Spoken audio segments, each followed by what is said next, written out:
how do we successfully incorporate AI into what we're doing to the point where we're not relying on a machine to make a decision for us? Because we don't want that. We want a human to always make that decision. We are looking at ways that AI can make our jobs more efficient and give us some predictors and give us some more information to use to complement the decision that a human has to make. And so I think one of the concerns that I've heard from colleagues in talent acquisition is we're worried that AI is going to be overwhelming and start to make the decisions for people.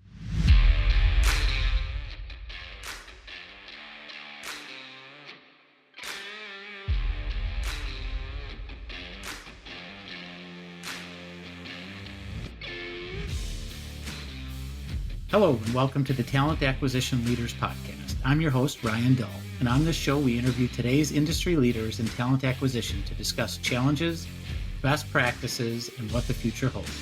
If you are working in talent acquisition and have always wanted to sit down with your peers at other companies to exchange ideas and learn, well, this show is the next best thing. Join us each week as we bring you a new expert interview and extract their expertise. This episode is brought to you by SageMark HR. Transform your recruiting practices with leading-edge technology. Selecting the right recruiting solutions to enable your strategy is one of the biggest challenges leaders face today.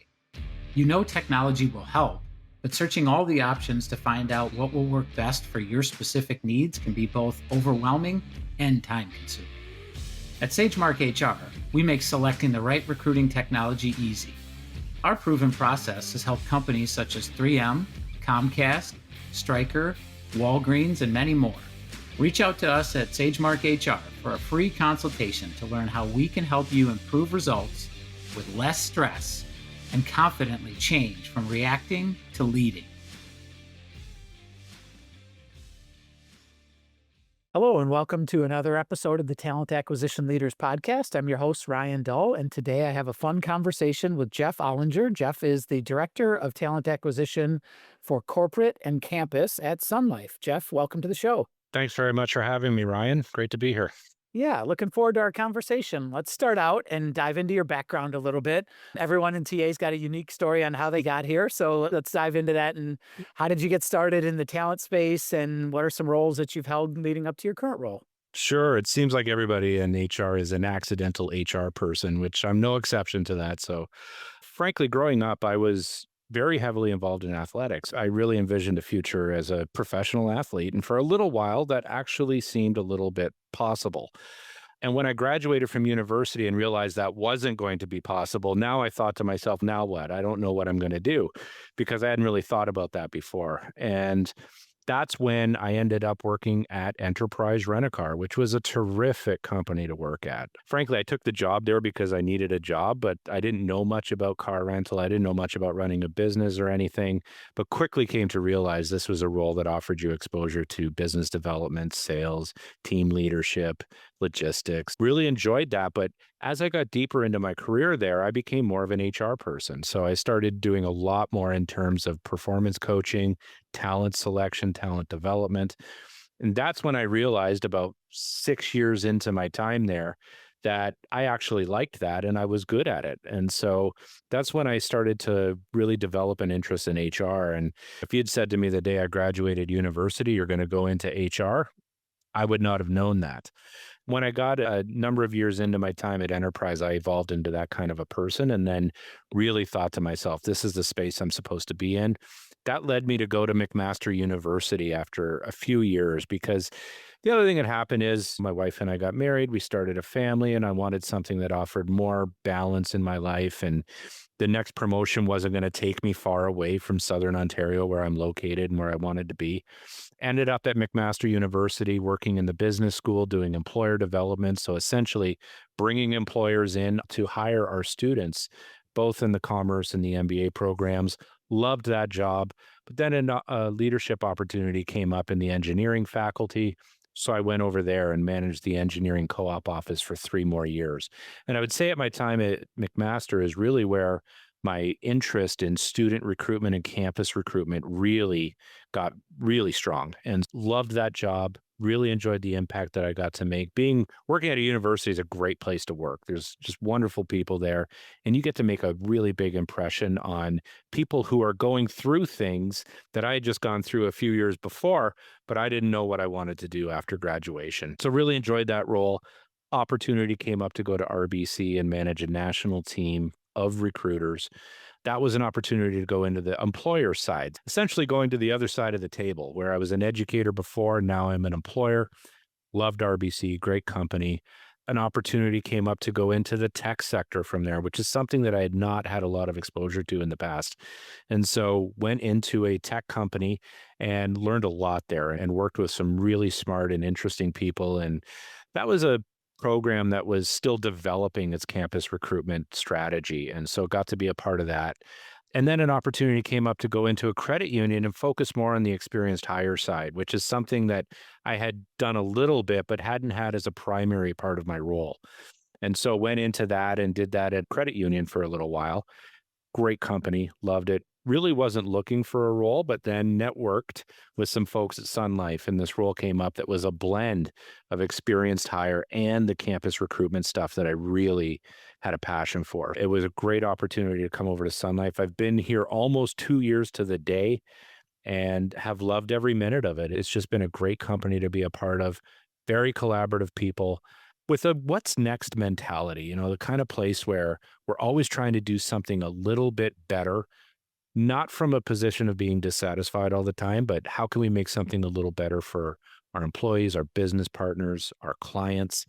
So in each of the career moves that I've made, I've always been trying to add something new. It's never been a straight lateral move. I wanted to get exposure to the education side, then the employer side, then the tech side, then the experienced hire side, then blending them in a more strategic role here at Sun Life. So I feel like each time that I've made a move, I've been able to add something to what I was doing, which was really important to me in my career. Yeah, that's great. Thank you for going through that in such detail. And it sounds like you were very strategic and planful in those moves that you made. And not everybody does that. So kudos to you. I think that's great and appreciate you going through that. If you wouldn't mind sharing a little bit more about Sun Life as an organization, if you wouldn't mind for the audience, as well as maybe a little bit more around the scope of your role, maybe how many hires your team makes, how is your team made up, what's the structure at Sun Life to scope that out a bit. Sure. Yeah. So Sun Life, most people have heard of Sun Life. And I think when most people hear the name Sun Life, they think benefits provider, they think insurance company. And so when you have a need to go on a leave or to have, maybe you've been injured or you do have an illness that occurs and you need some supports from a benefits provider, that's what Sun Life does. So they help people with that. Now, if we were having this conversation 10 years ago, Sun Life would have been 90% an insurance company and 10% everything else. Today, we're about a 50-50 company, insurance and then other financial products and services. The company has diversified its business offerings a lot just in the last few years to take on more financial services and products, advice, wealth management solutions like asset management. So the company's done a really good job to diversify itself and not be too dependent on the insurance and benefits side. I'm based out of 1 York Street in downtown Toronto. I also work occasionally out of our Waterloo office, where we also have a presence. My role, I mean, it's director talent acquisition. Often that requires a lot more explanation. I would say I have two jobs, and I spend about half my time in each one. One of them is on the experienced hire side, where I'm leading a team of 6 talent acquisition consultants who are hiring from our more entry level or new graduate type roles into the assistant vice president roles and everything in between. And it's dynamic in its nature that I manage the corporate functions portfolio of Sun Life. So it's almost a little easier to explain what I don't do.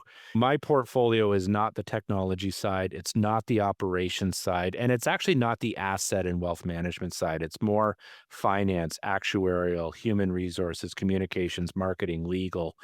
All of these arms of the company that aren't quite big enough to be their own pillar, they make up my entire portfolio. And so that team, we're going to push 1,000 hires a year on the experienced hire side. And just depends on a lot of those roles go internal, for example. We have a good split, I would say, between internal and external hiring. We believe really strongly in supporting our employees and promoting them from within, but we also recognize the importance of bringing in expertise from outside of the organization. And so that's a real focus on that side. The other half of my job is campus recruitment. So that, each of the directors in talent acquisition at Sun Life, and there's four of us, by the way, three others who do similar jobs to the one that I do. They just handle different portfolios than I have. But my center of expertise is the campus recruitment space. And so I do lead campus recruitment for Sun Life for Canada, which does include the technology side, the operations, and all of the organization. And so within that space, we have a team of 9 early careers associates who help deliver those services and hire those students. We hire, depending on the year, we'll go anywhere between 500 and 700 students a year, which is larger than most companies. It's not the biggest, but it's definitely a very sizable amount to give us a really strong presence on campus. But the real focus is now evolved into our conversion strategy. So taking somebody from a student experience and getting them to join us after graduation in a full-time capacity. And that's the real value of a campus recruitment program.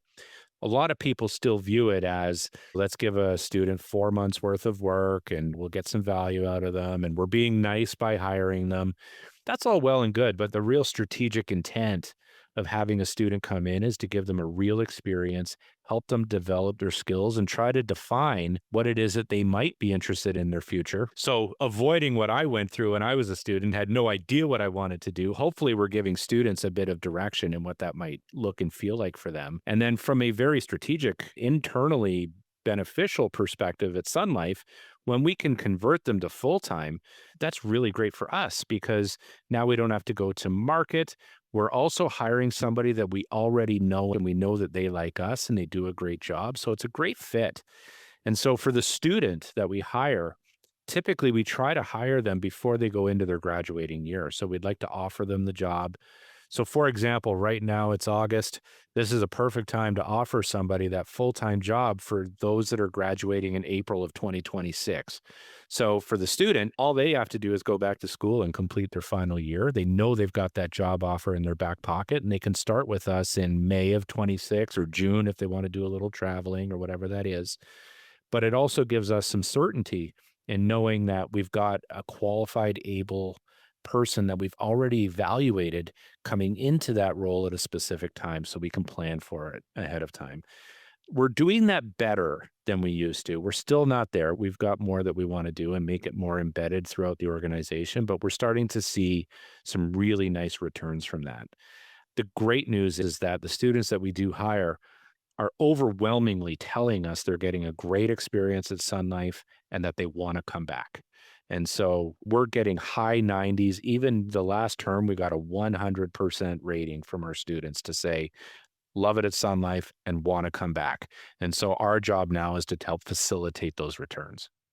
Yeah, that's great. Thanks for sharing that level of detail. I think that's a highly strategic, high value type of endeavor when you're looking at your early in career talent like that. And especially when you're looking at those conversion rates and you get basically, you get a look at them over the summer and you can make sure that it's a good fit, high performing individuals, bring them into the organization. And there'll be a lot of kind of what I call talent velocity of people moving up and through your organization, making those right hires. And I think that's a very strategic way to look at it. And I hope those in the audience who are running their own programs listen to this and take that away because I think that's a really great way to look at it.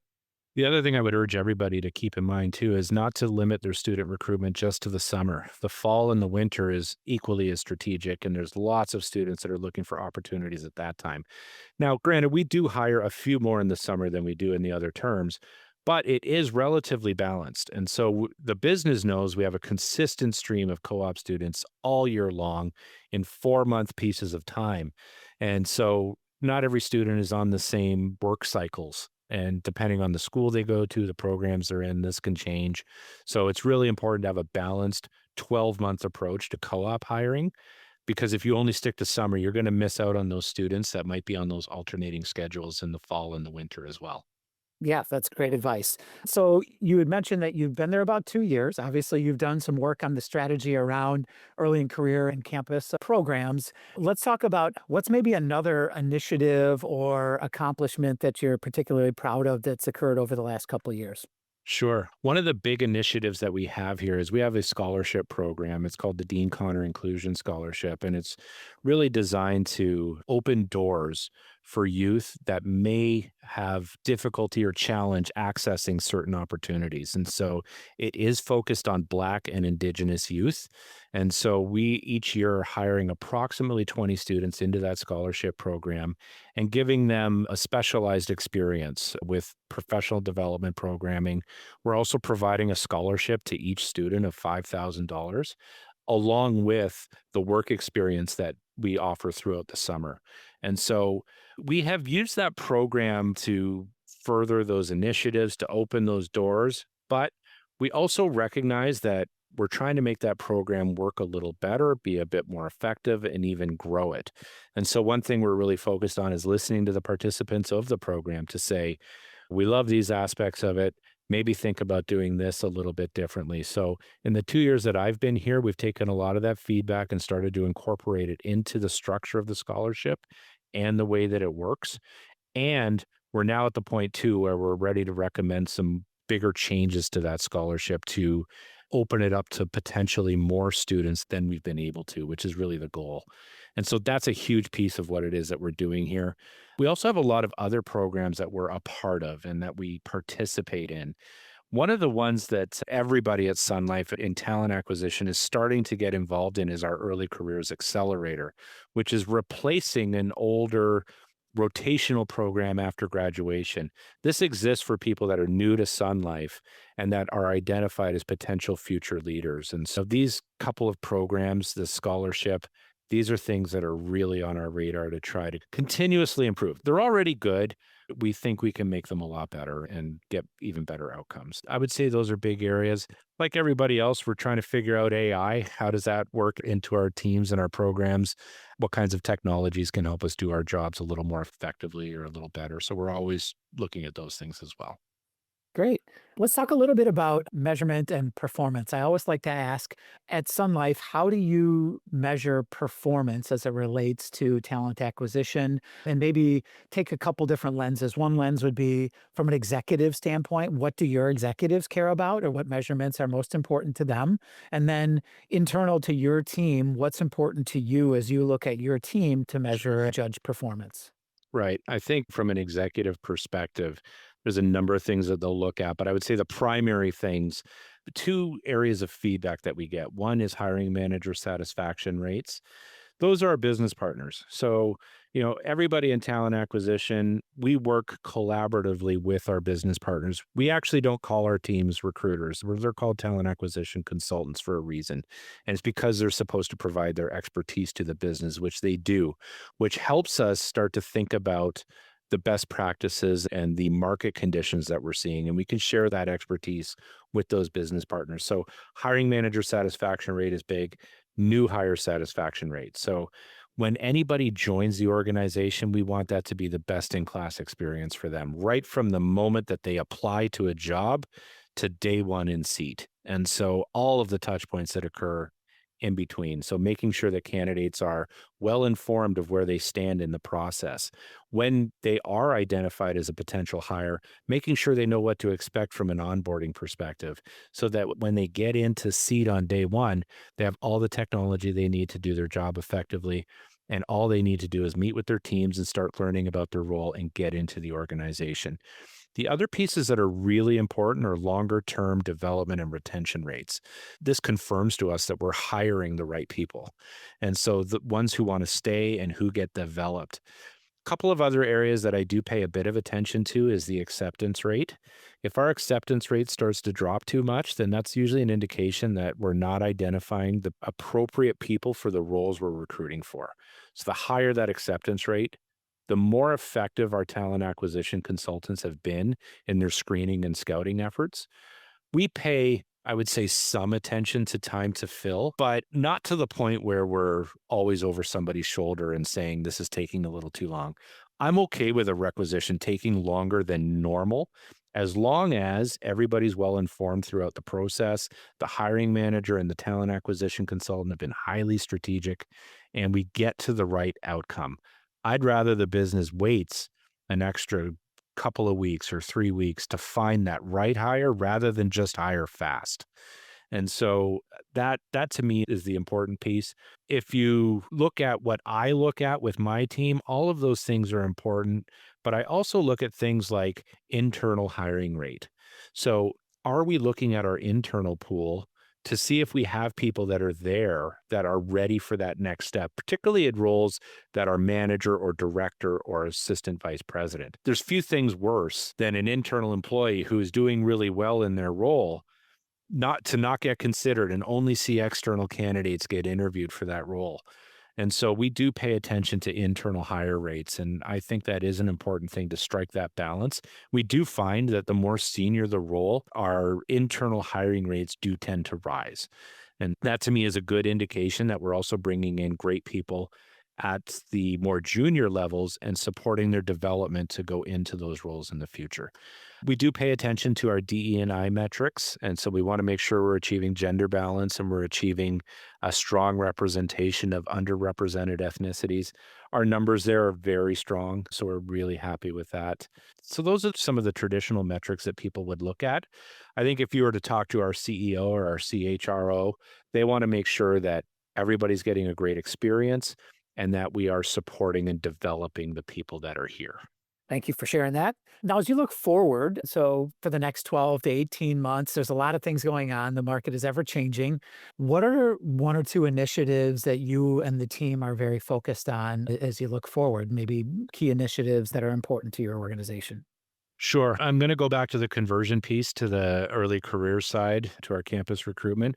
I also don't think that's something that's ever going to go away. That is a continually evolving focus. And so there's areas where we do this really well within Sun Life. And so it's highly strategic, it's highly targeted with quotas that we want to fill. And we do that well. And then there's other areas of the business where it's not like it's not going well. It's just it's not as deliberate. So we need to try and foster that kind of intentionality with our business partners. And so that's something that's always evolving. And I would say over the next 12 to 18 months, that's going to just continue to accelerate in importance. We've done well to date, but again, like anything else, you can always be better. And I would say the other thing that we're really thinking through is how do we successfully incorporate AI into what we're doing to the point where we're not relying on a machine to make a decision for us because we don't want that. We want a human to always make that decision. We are looking at ways that AI can make our jobs more efficient and give us some predictors and give us some more information to use to complement the decision that a human has to make. And so I think one of the concerns that I've heard from colleagues in talent acquisition is we're worried that AI is going to be overwhelming and start to make the decisions for people. And then we're just connecting the dots. I think AI is simply a tool. And it's something that gives you either more information or better information to listen to help you make your decision. And so I think the evolving landscape of AI is something we're going to continuously keep an eye on and try to be a leader in that space and understand what works really well and what are some of the pitfalls that we need to be aware of so that we can avoid making bad decisions. That's a really important initiative, obviously, in the work that we do as a technology advisor for large enterprise TA firms. So we run across that a lot. And I think the best organizations are really looking at AI strategies that focus on how do we leverage the technology to increase productivity or effectiveness or experience, those types of things, not necessarily replace people. Right. Now, inevitably that happens, but you have to really think about the desired future state experience that you're trying to create first and foremost, and also be very cautious going through this. I'm coining this the chaos era, if you will, of AI, because everybody is looking at it. Everybody is coming up with new solutions. Everyone is rebranding their existing solutions.